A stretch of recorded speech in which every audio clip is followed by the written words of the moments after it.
የአማራ ህዝብ ትግል ተሰብስቦ በአንድ ቋት ውስጥ ገብቷል። እንዴት አየኸው? መሳይ በመጀመሪያ ደስታዬን መግለጽ ፈልጋለሁ። የአማራ ህዝብ በከፍተኛ ምጽ የወለደው ትልቅ ድርጅት ዛሬ በጣም በርካታ ጓዶች ጀግና ታጋዮች ተሰውተው ከፍተኛ ዋጋ ከፍለው የመሰረቱት ድርጅት ከታች ወደ ላይ ሰንሰለት ሰርቶ እዚህ ደረጃ ላይ በመድረሱ በጣም ደስታዬን መግለጽ ወዳለሁ። ግን ገና ከጅምሩ የአገዛዙ ጦርና የብልጽግናው አገዛዝ በአማራ ክልል በ15 ቀን ጊዜ ውስጥ ሱሪውን አስፈታለሁ ብሎ የሀገሪቱን እዞች በሙሉ ወደ አማራ ክልል ልኮ ከፍተኛ የሆነ ዘመቻ አድርጎ ነገር ግን በየቀኑ ማለት በሚያስችል ደረጃ ከወረዳ ከቀበሌ የጀመረ አደረጃጀት በአማራ አጠቃላይ በሁሉም ቀበሌዎች ላይ የሚገኙ የቁርጥ ቀን ጀግና አማራ ልጆች በወረዳ ደረጃ ተደራጅተው የአገዛዙን ጦር ለአንድ ሳምንትና ለሁለት ሳምንት አበራይተው በከፍተኛ ደረጃ መተውት እንደነበረ ይታወቃል። በኋላ አደረጃጀቱ በወረዳ ደረጃ በመሆኑና የእዝ ጠገገት ባለመኖሩ ምክንያት ከፍተኛ ዋጋ ተከፍሏል። ነገር ግን የአገዛዝ ጦር ይህን ተከትሎ ከፍተኛ ማጥቃት አድርጎ ሳይሳካለት ለ10 ተከታታይ ጊዜ ዘመቻ ስም እየሰጠ የአገሪቱን 10 እዞች በአማራ ክልል አሰማርቶ ለማጥፋት ሙከራ አድርጎ ነበረ። ነገር ግን እነሱ እየፋፉ የአገዛዝ ጦር እየደከመ ፋኖች እየደረጁ ልባቸው እየሰፋ የክልሉን አካባቢዎች እየተቆጣጠሩ ከመምጣታቸው በተጨማሪ ምናልባትም ከ100 እና ከ200 በላይ የሚሆኑ የፋኖ አደረጃጀቶች በአንድ ተሰባስበው እንግዲህ መጨረሻ ላይ ዛሬ ትልቅ የሆነ ድርጅት መስርተዋል። ሲጀመር የህዝብ ትግል ስለነበረ ከጅምሩ በወረዳ ደረጃ የተደራጀው በኋላ ወደ ብርጌድ አድጎ ቀጥሎ ወደ ክፍለ ጦር አድጎ ከዛም ወደ እዝና በኋላም ደግሞ የአማራ ፋኖ ብሔራዊ ኃይልና የአማራ ፋኖ ህዝባዊ ድርጅት ተብሎ በሁለት አደረጃጀቶች ከፍተኛ የሆነ ምከታ ድምሰሳ ሲፈጽሙ እንደነበረ ይታወቃል። ዛሬ ደግሞ የአማራ ፋኖ ብሔራዊ ንቅናቄ የሚል ድርጅት መስርተው ከፍተኛ ውይይት ዋጋ ተከፍሎበት ብዙዎች ተበትነዋል፣ ደክመዋል። ከጎናቸውም ታጋዮች ነን ሲሉ የነበሩ ሰዎች ከድተው መንግስትን ተቀላቅለው ከፍተኛ የሆነ መረጃ አለን በማለት ሰራዊቱን ፈርሷል፣ ከእንግዲህ በአማራ ክልል የሚተኮስ ጥይት የለም፣ የአማራ ክልል ህዝብ ከእንግዲህ ወዲያ ሞት በቃ እያሉ ቴሌቪዥኑና ሚዲያውን አጨናንቀው ባለበት ሰዓት የአማራ ፋኖ ግን ድምፁን አጥፍቶ ከፍተኛ የሆነ ውይይት አድርጎ በጣም በሚያስደንቅና በሚያስደምም አደረጃጀት አሁን አንዱ ነው መጥቷልኝ ማለት ይችላለሁ። እንግዲህ በጣም ደስታዬ ከመጠን ያለፈ ነው እና ለአማራ ህዝብ ብቻ ሳይሆን ለኢትዮጵያ ትልቅ ብስራት ነው። ምናልባትም ይሄ ስርዓት የኢትዮጵያን ህዝብ የማይመጥን ስርዓት በመሆኑ የኢትዮጵያን ህዝብ በከፍተኛ ደረጃ አዋርዶ የሚገኝ ስርዓት በመሆኑ የምስራቅ አፍሪካ አንከር ስቴት ወይንም ተጽዕኖ ፈጣሪ ሀገር የነበረች ሀገር አዋርዶ በመምጣቱ ምናልባትም የፋኖ አደረጃጀት ወደ አንድ መካተቱ ይህን ስርዓት ከመጣሉ በተጨማሪ በምስራቅ አፍሪካ ተጽዕኖ ፈጣሪ የሆነ ድርጅት ተመስርቷል ነው ማለት የሚችለው። መሳይ እንግዲህ በሂደቱ ላይ በቅርበትም ስለነበርን ውጣ ውረዱን በተለየ ሁኔታ አከታተለው ነበረ። ከፋኖ ትግል በቅርበትም ስላለን ይሄ የአንድነት ጉዞ በቀላሉ የመጣ እንዳልሆነ የአማራም ህዝብ ይረዳዋል።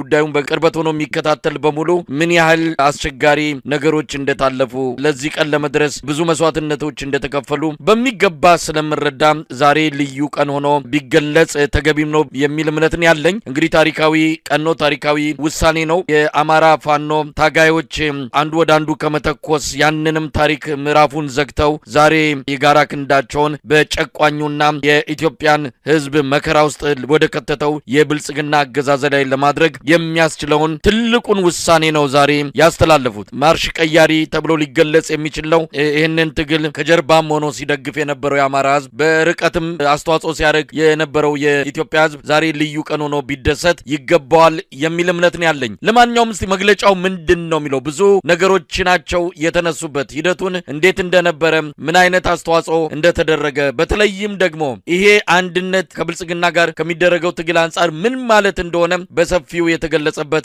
መግለጫ ነው። አንድነት የተበሰረበት ብቻ ሳይሆን መጪውም ተስፋ የታየበት መግለጫ ነው ማለት ይቻላል። እስቲ መግለጫውን ባጭሩ እንመልከተው።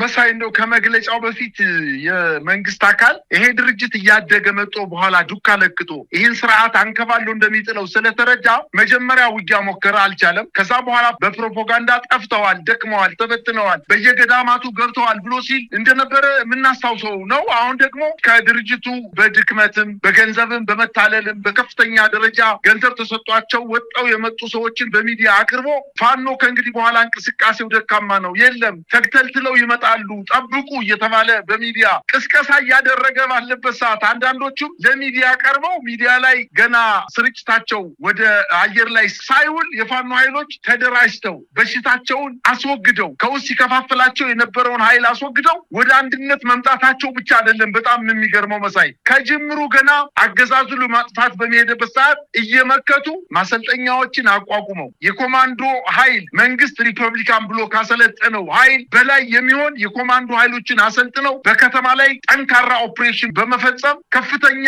ግዳጅ መፈጸም የሚችሉ ኮማንዶዎችን በአራቱም የአማራ ግዛቶች ስልጠና በመስጠት ከፍተኛ ቁጥር ያለው ኃይል አስመርቀው መንግስት ከታጠቀው ኃይል ከታጠቀው መሳሪያ የማይተናነስ መሳሪያ ታጥቀው ለመንግስት እጅግ በጣም ስጋትና ፍርሃት እየፈጠሩበት እንደሆነ ስላወቀ ያለ የሌላ ኃይሉን ገንዘቡን ፕሮፓጋንዳውን ጦሩን አሰማርቶ ያላጠፋው ኃይል ከእንግዲህ በኋላ ሊጠፋ አይችልም ይሄ ትግል የፋኖ ኃይል ብቻ አይደለም ይሄ ትግል ኢትዮጵያን ማዳን የሚችል ምናልባትም በምስራቅ አፍሪካ መረጋጋት ሊያመጣ የሚችል ኃይል በመሆኑ እንደው ምናልባት መንግስት ዛሬ ወድቋል ማለት ይቻላል አንተ ወደ ጠየቀኝ ጥያቄ ለመሄድ እንግዲህ ከጅምሩ ገና የፋኖ ኃይሎች አንድ እንዳይሆኑ ሰርጎ ገቦችን ወደ ፋኖ አስገብቶ ከፍተኛ የሆነ ክፍፍል እንዲፈጸም በአንዳንድ አቅጣጫዎችም በተለያየ አደረጃጀት የነበሩ ፋኖች እርስ በርሳቸው እንዲዋጉ በማድረግ ሐሜቶችም በማሰራጨት አንተ አንደኛው ሊመታ ስለሆነ ቀድመ በለው በማለት ከውስጥ የነበሩ ባንዳዎች ከፍተኛ የሆነ ቅስቀሳ በማድረግ ብዙ ልናጣቸው የማይገቡ ወታደራዊ አመራሮችን ጭምር ታጋዮችን ጭምር ከፍተኛ መስዋዕትነት ከፍለው ዛሬ ለዚህ በቅተዋል የተሰውት ለአማራ ህዝብ ብቻ ሳይሆን ለኢትዮጵያ ህዝብ ነው የተሰውት እነዚህ ሰዎች ነገር ግን አሁን ቆሻሻቸው ሲወገድ ግን ምናልባትም 5 10 15 ቀን እንኳን አልቆዩም ወደ አንድነት መጥተዋል ይሄን አንድነት እንግዲህ አስረስማረ ዳምጤ ሲያነበው ሁለት በሰውነቴ ውስጥ ከፍተኛ የሆነ ደስታ እየተሰማኝ ተስፋ እየታየኝ ነው የተከታተልኩት መሳይ ያደረጃጀት ለእያንዳንዱ ለሚመለከተው ልምድ ላለው ቅድሚያ ተሰጥቶ ወታደራዊ አዛዦች እነማን እንደሆኑ ፖለቲካ አዛዦች እነማን እንደሆኑ አስተዳደራዊ መምሪያዎች እነማን እንደሆኑ ፖለቲካዊ መሪዎች እነማን እንደሚሆኑ በደንብ አድርገው ምናልባትም ከአንድ አመት በላይ የፈጀው ውይይት አድርገው ለዚህ በቅተዋል እንግዲህ ደስታቸውን ለኢትዮጵያ ህዝብ ለአማራ ህዝብ ብቻ ሳይሆን ለኢትዮጵያ ህዝብ አስተላልፈዋል የአማራ ፋኖ ብሔራዊ ንቅናቄ የተባለው ድርጅት ከታች ወደ ላይ በመምጣቱ ፈተናዎች ብዙ ነበሩበት ከፍተኛ መስዋዕትነት ተከፍሎ ነው እዚህ የደረሰው አሁን ከእንግዲህ በኋላ የአማራ ህዝብ የሚያርፍበት ጊዜ የበለጠ ትግላችንን አጠናክረን የአማራን ህዝብ ሙሉ በሙሉ ነፃ የምናወጣበት ጊዜ ቅርብ መሆኑን በማለት ለአማራ ህዝብ ብቻ ሳይሆን ለኢትዮጵያ ተስፋ ሰጥተዋል ማለት ይችላል መሳይ እንግዲህ መግለጫው ለበርካታ አካላት ጥሪም የተደረገበት ነው ለሰራዊቱ ለፋኖ ሰራዊት ማለት ነው አሁን እንግዲህ አንድ ሆኗል ከዚህ በኋላ የከሌ የዚህ የሚባል የለም ፋኖ አንድ ሰራዊት አንድ ህዝብ ውስጥ ገብቶ ነው የሉና ተጋድሎን የሚቀጥለው ለዚህ ሰራዊት እንደዚሁ ጥሪ ተደርጓል ለአማራ ህዝብ ለኢትዮጵያ ህዝብ ለዓለም አቀፉ ማህበረሰብ በውጭ ለሚገኙ ኢትዮጵያውያን በሙሉ ከጓን ደሳላችሁ መልካም ምኞት መግለጫ ጋር እንደዚሁ የተለያዩ መልእክቶች የተላለፉበት ነው ሰሞኑን የአዲሱን የብሔራዊ ንቅናቄ አመራሮችን አግኝተን ስለተፈጠረው ንቅናቄ እንደዚሁም በቀጣይ ስለሚኖረው አጠቃላይ የትግል እንቅስቃሴ መግለጫ እንዲሰጡን ቃለ መጠይቅ እንዲሰጡን የምናደርግ ይሆናል በመጨረሻ ምን ማለት ይቻላል እንግዲህ አገዛዙ መንደር እንዲህ አይነቱ ነገር ትልቅ ድንጋጤ ሊፈጥር እንደሚችል ይታመናል ፋኖ ከምንም በላይ ከመሳሪያም ከታጠቀው የተለያዩ መሳሪያ አይነቶች በላይ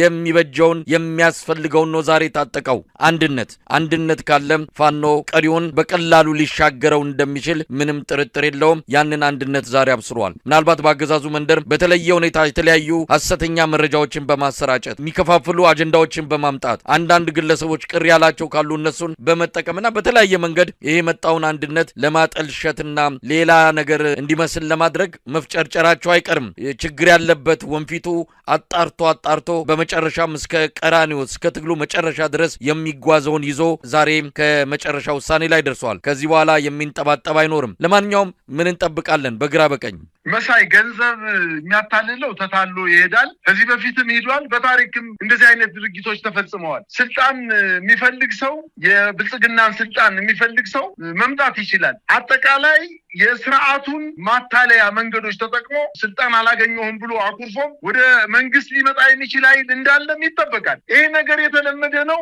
ከዚህ በፊትም በርካታ ጊዜ መንግስት ሰርጎ ገቦችን አስገብቶ ፋኖን ለመበተን ከፍተኛ ጥረት አድርጓል። አላፈረሳቸውም። ጉልበታቸው እየጠነከረ ልባቸው እየደነደነ ቁጥራቸው እየበዛ ገደልኳቸው ሲል በተንኳቸው ጠፉ ሲል እነሱ ግን ቁጥራቸው ከመብዛቱ በተጨማሪ ከሱ በላይ ምክንያት ይዘው አፍንጫው ስር ላይ እዚህ በደብረ ዘይትና በሞጆ በመታራ አፍንጫቸውን ድረስ እየመጡ የኃይሉን እየመቱት እንደነበረ ይታወቃል። በተበተናይ አሁን አንዱ ነው ምን ሊፈጽሙ እንደሚችሉ እንግዲህ የኢትዮጵያ የሚያየው ነገር ነው።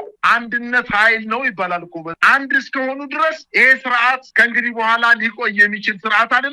አሁን ያለ የሌለ ኃይሉንም ይዤ ልዝመት ቢል አንድነቱ በራሱ በሰራዊቱ ላይ በመከላከያ ሰራዊቱ በአድማ ብተናው በሚኒሻው ላይ ከፍተኛ ፍርሃት ውስጥ ነው የሚገባው። ከዚህ በፊትም አንድ ባለመሆናቸው ምክንያት ነው እየሰረገ አንደኛውን ሌላ ነገር መልእክት እየላከ አንደኛውን ሌላ መልእክት እየላከ በመካከላቸው ክፍተት እንዲፈጠሩ እስከ ውጊያ እርስ በርሳቸው እስከ መዋጋት ደረጃ የደረሰበት አንደኛው ምክንያትም በውስጣቸው የነበሩ መረጃ በመስጠታቸው ነው። አሁን እሱ ጠርቷል። ያልጠራም ኃይል ካለ መምጣት ይችላል። ወደ ይሄ ትግል የህዝብ ትግል ነው። ለዛ ነው ከታች የጀመረው። ድርጅት ተመስርቶ ወደ ጦር ምልመላ አልተኬደም። አጠቃላይ የአማራ ክልል ህዝብ ልክ ቀፎ እንደተነካበት ንብ ከቀፎ ወጦ ነው ማጥቃት የጀመረው። አንተ በዚህ በኩል አንተ በዚህ በኩል ሳይባባል እያንዳንዱ በተወለደበት ወረዳ ላይ ትጥቅ ትግል ጀምሮ ዛሬ ወደ አንድ ድርጅት መጥቷልና ይሄ አንድ ድርጅት ኃይል ስለሆነ ከእንግዲህ በኋላ መከላከያው ፊት ለፊት ቆሞ መዋጋት አይችልም። ከዚህ በፊትም እኮ በቃን እያለ ነው መከላከያው። በቃን መሮናል፣ ሰልችቶናል፣ እያያዘ እየማረከ የሚለቀንን ፋኖን መግደል እንኳን ብንፈልግ አንችልም፣ አቅሙ ከባድ ነው እየተነገረን ያለው ደካሞች ናቸው 10-15 ነው የሚሆኑት ተብለን ስንሄድ እንኳን ከኛ በላይ ታጥቀው ከኛ በላይ ቁጥራቸው በዝቶ ከኛ በላይ ወታደራዊ ዕውቀት ያላቸው ወታደራዊ መኮንኖች የሚመሩት ኃይሉ ነው ስላገኘ ነው አልቻለም እያለ እየተናገረ ነው። በዚህ ሁኔታ ከእንግዲህ በኋላ ውጊያው አጭር ጊዜ ነው የሚፈጀው ማለት ይቻላል። ለዲያስፖራው እንኳን ደስ አላችሁ። ከእንግዲህ በኋላ ገንዘባችሁን፣ ሐሳባችሁን፣ ጉልበታችሁን በሙሉ ወደ አንድ ቋት አስገብታችሁ ይሄ ትግል የአማራን ህዝብ ብቻ ሳይሆን የኢትዮጵያን ትግል የኢትዮጵያን ህዝብ ነጻነት የሚያበስር ትግል በመሆኑ እንኳን ደስ አላችሁ ማለት እፈልጋለሁ። ድጋፍ ስጡ። የኢትዮጵያ ህዝብም ቢሆን የፋኖ ኃይሎች እንቅስቃሴ በሚያደርጉበት አካባቢ ድጋፋችሁን አስፍታችሁ በትልቅ ተስፋ በአጭር ጊዜ ውስጥ ይህ ስርዓት እንዲወድቅ ለማድረግ አሁንም ድጋፋችሁን እንዳታቋርጡ። ትልቅ ተስፋ የሆነ ድርጅት ስለተፈጠረ ይሄን ድርጅት ከመደገፍ ወደኋላ እንዳትሉ ማለት ነው የምችለው መሳይ።